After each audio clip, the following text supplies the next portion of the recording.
Et pour ce grand réveil, nous retrouvons Lionel Ballan. Vous le savez, c'est notre spécialiste de l'actualité des partis patriotiques en Europe. Bonjour Lionel Ballan, merci d'être avec nous.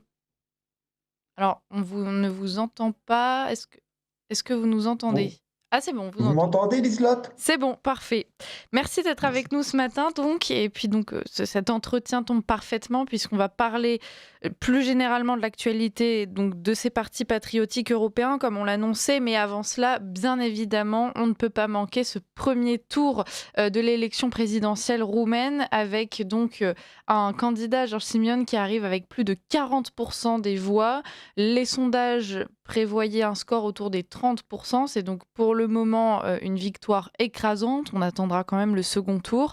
Mais, à chaud déjà, donc votre réaction Lionel Ballan quand vous avez pris, connaissance de ces résultats? Les résultats complets sont tombés. Donc, Georges Chimio obtient près de 41% des voix, ce qui représente un tremblement de terre politique non seulement en Roumanie, mais également au niveau de l'Europe, puisque un candidat nationaliste arrive à obtenir un score aussi incroyable.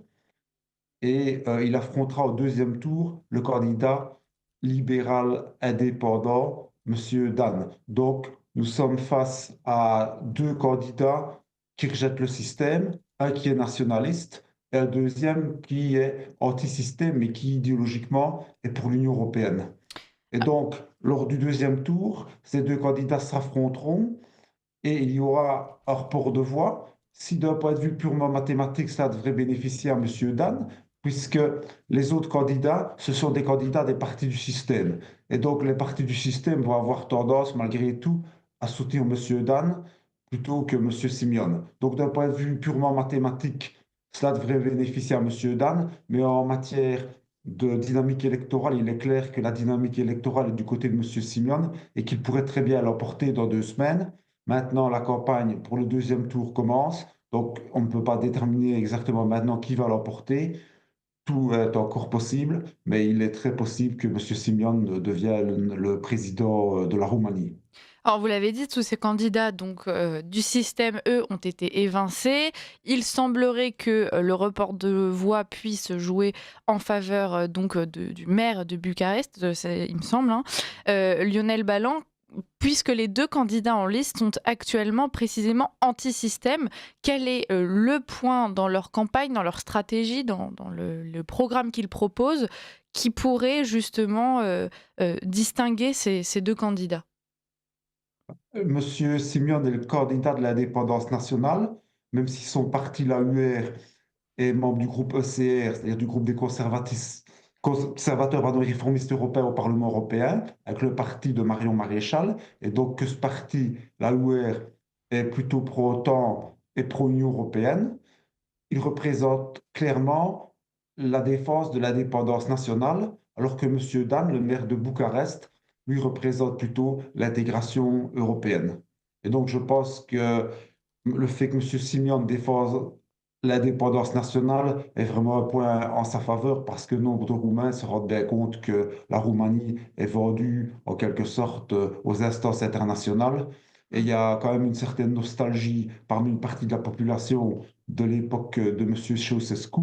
Et même si euh, au temps du communisme, les gens étaient pauvres et que les magasins étaient vides, il y avait quand même une certaine fierté nationale et M. Ceausescu représentait, que ce soit vrai ou faux, en tout cas, c'est ce qui est resté lui, une certaine indépendance nationale. Et les Roumains qui sont un peu fiers veulent absolument retrouver leur indépendance au niveau de l'État par rapport aux instances internationales. Et précisément, on pourrait considérer dans ces élections que, donc on imagine tout le travail qu'a dû fournir Georges Simion pour convaincre, les Roumains, mais il ne faut pas négliger le travail, fourni malgré eux par ces candidats du système et même par le système en général, même les grandes voix de l'Union européenne qui ont, en quelque sorte validé le discours de Georges Simion et avant lui, de Călin Georgescu, en révélant, mais à grand avec grand éclat, la façon justement dont il souhaitait s'immiscer et contrôler la vie politique roumaine. Oui, et d'ailleurs, Călin Georgescu, qui est le candidat qui a été recalé, n'a pas hésité à dénoncer M. Klaus Schwab, qui était jusqu'à peu le dirigeant du Forum économique Ouais. mondial, parce que Călin Georgescu l'a connu au cours de sa carrière internationale. Et donc, il a utilisé les réseaux sociaux pour informer les Roumains de ce qui se passe dans ce genre d'instance. Et il faut quand même noter que lors de la première élection qui s'est passée en novembre 2024, à eux deux, donc Georges Chimio était candidat et Khalil Georgescu était candidat, et à eux deux, ils ont obtenu moins que le score actuel de Georges Chimion. Donc à eux deux, ils avaient obtenu 37%. Cette fois-ci, puisque M. Khalil Georgescu ne peut pas se présenter, il soutient Georges Chimion, et Georges Chimion a obtenu 40%. Donc ils ont augmenté leur score, les nationalistes ont encore augmenté leur score. Alors, quelle leçon devrait tirer l'Union européenne, justement, de ce premier scrutin de la présidentielle, roumaine, Lionel Ballan? Est-ce que vous pensez que ça va inciter justement ces grands dirigeants? On a entendu, tout à l'heure, Georges Simion qui, mentionnait Thierry Breton, qui lui-même expliquait que désormais ces élections étaient les siennes. Est-ce que vous pensez que l'Union européenne va commencer à réaliser qu'il faut se mettre en retrait peut-être de la et arrêter de vouloir s'opposer à la volonté des peuples, puisque finalement c'est complètement, contre-productif pour eux. Oui, mais ces gens-là représentent un certain nombre de structures internationales. Ils représentent la haute finance, ils représentent le mondialisme, et donc ils ne changeront pas d'attitude. Peut-être qu'en façade, ils vont un peu octroyer quelque chose, par exemple expliquer qu'il faut expulser l'un ou l'autre migrant en situation illégale, mais dans les faits, à peu près rien ne changera parce que ces gens qui sont l'élite du système actuel savent que si le système tombe, ils tomberont avec. Mais comme ils ont été formatés par le système et qu'ils sont des produits du système, ils ne peuvent pas changer et ils ne changeront pas. Bon, bah, on va voir la suite, là-dessus. Quelles vont être les conséquences de cette élection si jamais donc le second tour, valide cette, avance, de monsieur Simeone et qu'il devient donc le président de la Roumanie, Lionel Ballan? Donc le poste de président de la Roumanie est avant tout un poste représentatif, mais le président roumain a de l'influence au niveau international, au niveau de la politique internationale du pays. Mais comme je l'ai dit, comme l'a ouvert le parti de Georges Simion est dans le groupe ECR au Parlement européen, Monsieur Simion n'est pas opposé à l'appartenance de la Roumanie à l'Union européenne. Simplement, il veut que l'Union européenne représente une Europe des nations souveraines et il n'est pas non plus opposé à l'OTAN, alors que le candidat qui a été interdit, M. Khalil Georgescu, lui, il était plutôt favorable au fait que la Roumanie soit complètement hors de ses structures. Bon, mais est-ce que ça pourrait avoir des conséquences concrètement sur les grands conflits en cours? Je pense bien évidemment, au conflit entre la Russie, et l'Ukraine, notamment avec donc toutes ces influences américaines. On le sait, monsieur Simeone est quand même un soutien de Donald Trump. Oui, mais aux États-Unis, il y a eu un changement de pouvoir aussi, comme vous nous le dites, avec Donald Trump.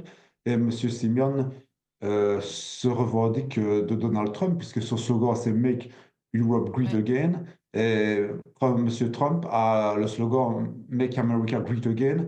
Donc, ils sont vraiment sur la même ligne. Et M. Simeon sera sur une ligne proche de celle de M. Trump, mais M. Trump veut l'arrêt du conflit en Ukraine, alors que son prédécesseur Joe Biden impliquait le pays de manière systématique dans la guerre en Ukraine. Donc le changement au niveau international a eu lieu et M. Simeon correspond à ce changement. Et l'objectif de M. Simeon ou l'objectif de M. Trump, c'est d'arrêter à tout prix cette guerre. Est-ce que vous diriez, Lionel Ballan, que ce résultat donc du premier tour de la présidentielle roumaine, c'est, révélateur d'un mouvement plus large au niveau, de l'Europe, avec ces partis patriotiques qui se réimposent sur la scène politique, alors que longtemps justement, c'était des partis qui restaient en marge? Est-ce que vous avez l'impression que c'est une dynamique de fond qui est en train de se mettre, en place? Oui, il s'agit clairement d'une dynamique de fond. La Roumanie, c'est un peu la France des années 1960. C'est une France dans laquelle enfin, il n'y avait quasi pas d'étrangers non européens. Et le ressort du vote nationaliste en Europe occidentale, c'est avant tout le rejet de l'immigration non européenne et aussi de la mondialisation qui engendre des délocalisations d'entreprises. Or, en Roumanie, le candidat nationaliste fait 40% sans immigration non européenne. Donc, il ne s'agit pas d'un vote anti-immigration, il s'agit d'un vote clairement nationaliste. Et donc, en Europe de l'Est, le nationalisme est encore un sentiment puissant, alors qu'en Europe de l'Ouest, il s'agit plutôt de la résurgence d'un sentiment nationaliste suite au fait que l'Europe occidentale doit faire face à un afflux massif d'étrangers non européens, dont certains sont représentés dans la délinquance, par exemple. Ouais. Alors justement, vous m'offrez une transition parfaite, Lionel Ballan.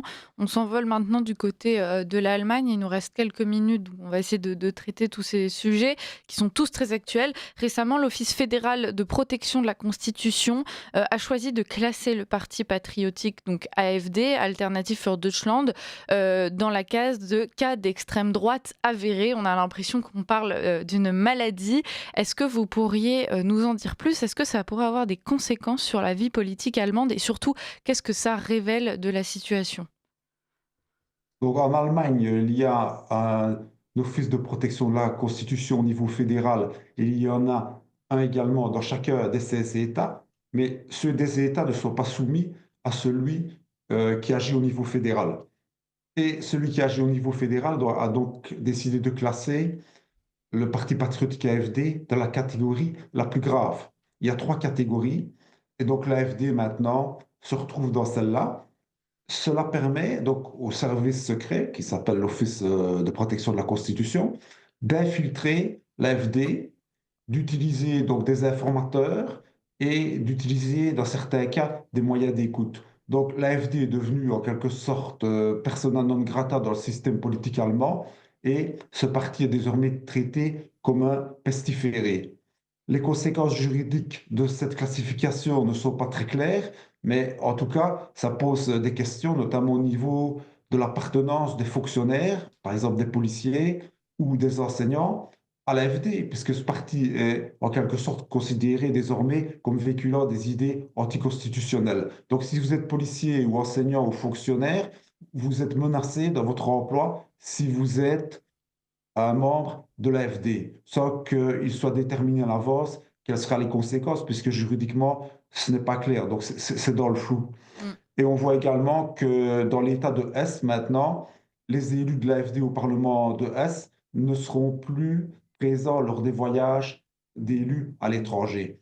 Donc, cela va permettre de discriminer encore plus l'AfD et surtout de peser sur ses cadres, sur ses membres. Et cela peut aussi conduire éventuellement dans le futur à une interdiction du parti. Si le parti était interdit, il perdrait tous ses élus à tous les niveaux de pouvoir.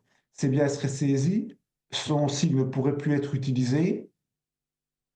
Et donc, pour que cela arrive, il faut qu'il y ait une procédure devant euh, une instance judiciaire. Et cette procédure ne peut être entamée que soit par la Chambre des députés, soit par le Sénat, soit par le gouvernement. Et donc, cette instance, c'est la Cour constitutionnelle fédérale. Alors, est-ce que cela pourrait conduire à une interdiction de l'AfD? C'est très douteux, parce qu'il y a eu seulement deux précédents dans l'histoire. En 1952, le SRP, un parti national socialiste, a été interdit, et en 1956, le Parti communiste KPD a été interdit. Mais il n'y a pas d'autre exemple. Et il y avait un parti nationaliste très radical, le NPD, qui a fait l'objet d'une procédure d'interdiction, mais elle n'a pas abouti parce que la euh, Cour constitutionnelle fédérale a décidé, qui a décrété que, à cause de l'infiltration par des agitateurs de la part des services secrets, on ne pouvait pas savoir si les déclarations qui étaient émises étaient celles de gens qui sont réellement là, parce que ce sont des militants ou des cadres, ou d'informateurs infiltrés. Donc cette procédure est vraiment une incertitude complète, mais il y a quand même peu de chances qu'elle aboutisse. Ouais. Donc le parti se retrouve simplement classé ainsi et quand même très discriminé. Oui, mais ça vient renforcer une fois de plus les électeurs allemands dans la sensation d'être brimés, d'être pénalisés pour des idées. Et en faisant le parallèle avec ce qui s'est passé en Roumanie, on voit que plus on attaque justement ces positions, ces représentants politiques, et plus les gens sont convaincus de la nécessité de changer les choses. Donc on va suivre ça évidemment. Ça a fait réagir même outre-Atlantique. J.D. Vance qui s'était déjà exprimé sur la condition de la liberté d'expression en Europe. Là, donc accuse à nouveau, donc là pour le coup le système allemand de reconstruire le mur de Berlin. Qu'est-ce que vous en pensez, Lionel Ballan? Il vous reste moins d'une minute. la donne au niveau international a changé puisque le retour à l'État-nation progresse partout. Et donc maintenant, ceux qui sont arrivés au pouvoir aux États-Unis aident les partis nationalistes un peu partout en Europe.